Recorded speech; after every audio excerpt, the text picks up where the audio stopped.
Hello friends, welcome to Hariti study app. तो आज का हमारा जो टॉपिक है वो है कि कैसे हमने जो है डेटा को रिट्रीव करना है थ्रू एंटिटी डेटा सोर्स। तो आइए चलते हैं ASP.NET के अंदर। तो सबसे पहले मैं आपको दिखा देता हूँ कि मैंने कौन सा कंट्रोल यूज़ किया है। तो फ्रेंड्स, जो कंट्रोल है वो है एंटिटी डेटा सोर्स। तो इसके थ्रू हमने आज डेटा को रिट्रीव करना है थ्रू डेटाबेस।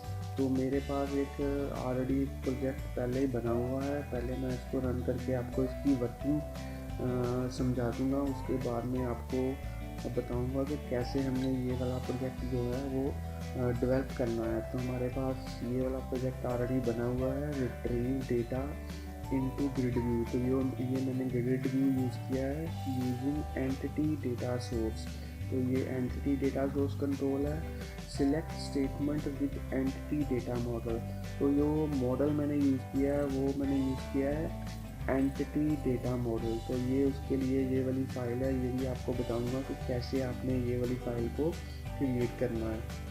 तो आइए चलते हैं इस प्रोजेक्ट को रन करके देखते हैं।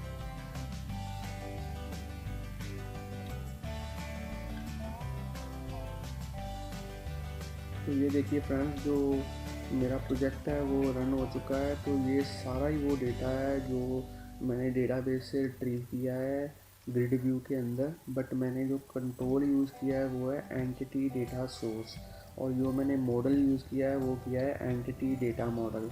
तो आइए फ्रेंड्स चलते हैं। सबसे पहले हम डेटाबेस की ओर देख लेते हैं।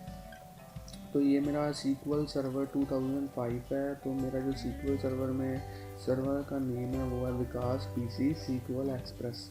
तो आप भी SQL सर्वर इंस्टॉल कर सकते हैं। तो मैं जो स्टूडियो यूज़ कर रहा हूँ SQL server management studio express. इससे जो है डेटा कॉन्फ़िगर करना, डेटा बेस क्रिएट करना, टेबल क्रिएट करना काफ़ी ईजी है।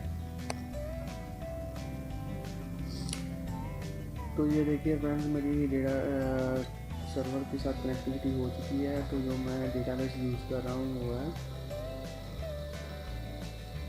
है स्टूडेंट डेटा। तो स्टूडेंट डेटा के अंदर जो मैंने टेबल यूज़ किया है वो किया है स्टूडेंट इन्फो। तो इसका मैं एक बार आपको डिज़ाइन दिखा देता हूँ। राइट क्लिक करने पे डिज़ाइन के ऊपर क्लिक किया।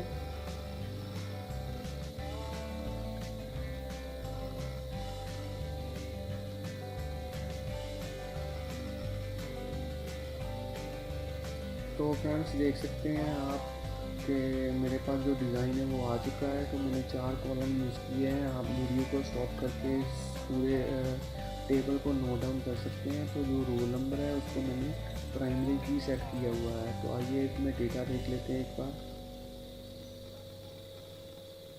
तो ये देखिए, ये सारा डेटा था जो मैंने ऑलरेडी एंटर किया हुआ था। तो यही डेटा जो है मैंने यहाँ पे रिट्रीव किया है थ्रू एंटिटी डेटा सोर्स। तो आइए फ्रेंड्स चलते हैं, अब प्रोजेक्ट को डेवलप करके देख लेते हैं। तो सबसे पहले इसको मैं क्लोज कर देता हूँ, इस वाले प्रोजेक्ट को।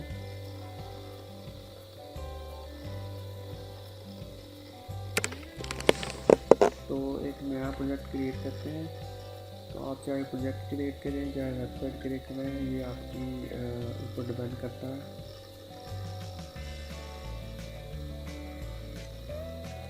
तो आइए मैं प्रोजेक्ट का नाम डिफ़ॉल्ट ही रहने देता हूँ। आप अपनी मर्जी से कोई भी नाम रख सकते हो। तो ये मेरा जो प्रोजेक्ट है वो क्रिएट हो चुका है। तो आइए एक नया पेज ऐड कर लेते हैं, नया web form, blank web form add कर लेते हैं। तो ये फॉर्म है, फॉर्म का नाम रहने में वेब फॉर्म, आपकी मर्जी से कोई भी नाम रख सकते हैं। तो आगे चलते हैं। सबसे पहले डिज़ाइन व्यू के अंदर जाते हैं। सबसे पहले एक लेबल इंसर्ट करते हैं। तो जैसे ही मैं कंट्रोल के ऊपर डबल क्लिक करूँगा तो ये मेरा कंट्रोल जो है मेरे वेब फॉर्म के ऊपर इंसर्ट हो जाएगा। तो इसकी प्रॉपर्टीज़ मैं प्रॉपर्टीज़ एक्सप्लोरर में चेंज कर सकता हूँ। इसका नाम रख लेता हूँ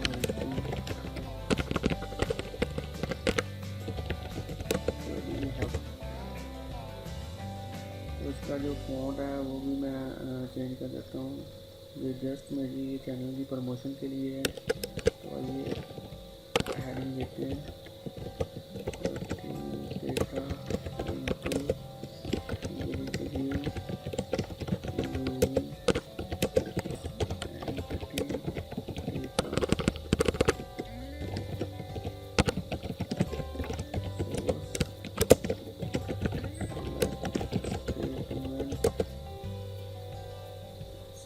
स्टेटमेंट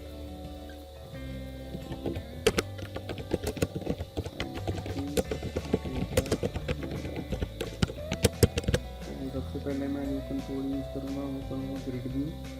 तो ग्रिड व्यू के ऊपर डबल क्लिक करता हूँ, अभी इसे कन्फिगर नहीं करेंगे। तो उसके बाद में जो सेकंड वाला है वो मैं यूज़ करता हूँ मेन जो हमारा आज का टॉपिक है एंटिटी डेटा सोर्स।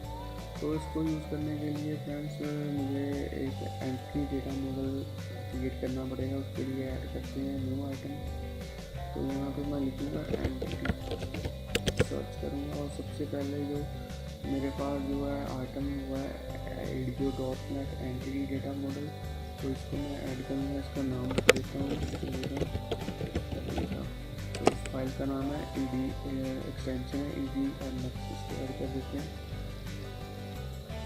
तो सबसे जो पहली ऑप्शन है वो मैंने चूज़ करनी है चूज मॉडल कंटेंट। तो मैंने करना है जनरेट फ्रॉम डेटाबेस। नेक्स्ट। तो उसके बाद में मैंने एक नया कनेक्शन क्रिएट करना है। तो यहाँ पे मैं अपने सर्वर का नाम लिखूँगा,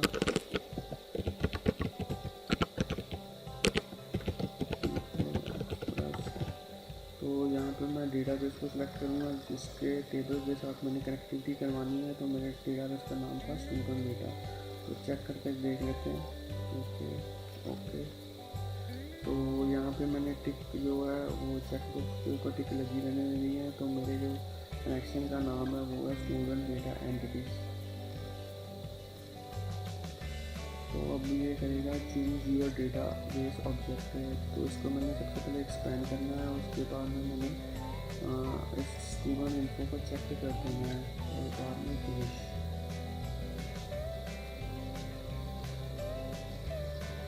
तो फ्रेंड्स अब मेरा जो है एंटिटी डेटा मॉडल है वो क्रिएट हो रहा है। तो ये देखिए जो मेरी कनेक्टिविटी है टेबल के साथ एंटिटी डेटा मॉडल के थ्रू हो चुकी है। तो आइए एंटिटी डेटा सोर्स को कॉन्फ़िगर कर लेते हैं। तो सबसे पहले मैं अपना जो नाम था वो सेलेक्ट करूँगा, नेम कनेक्शन। तो ये मेरे पास जो है एरर आ रही है। तो एरर को रिमूव करने के लिए बढ़िया सोल्यूशन है कि बिल्ड में जाइए और रीबिल्ड सोल्यूशन कर दीजिए। और एक बार फिर से ट्राई करते हैं कॉन्फ़िगर। तो इस नाम को सेलेक्ट कर लेते हैं। तो देखा आपने default connection default container name आ चुका है। तो इसको नेक्स्ट कर देते हैं।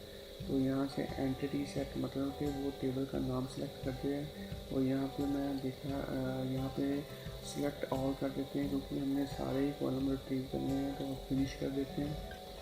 तो आइए हमारा एंटिटी डेटा सोर्स कॉन्फ़िगर हो चुका है। तो हमारे टेबल को कॉन्फ़िगर कर लेते हैं। सबसे पहले इसका फॉर्मेट चेंज कर देता हूँ मैं। उसके बाद में ओके कर देता हूँ। और अब इसकी जो ग्रिड लाइन थी वो वर्टिकल भी हॉरिजॉन्टल दोनों ही मैं इनेबल कर देता हूँ। तो आइए डेटा सोर्स को यूज़ कर लेते हैं। तो मैं यूज़ करूँगा एंटिटी डेटा सोर्स 1 जो मैंने अभी कॉन्फ़िगर किया था। तो आइए फ्रेंड्स चलते हैं, हम इसको रन करके देख लेते हैं क्योंकि हमारा जो प्रोजेक्ट है मोस्टली कंप्लीट हो चुका है। तो ये देखिए जो हमारा प्रोजेक्ट था वो रन हो रहा है।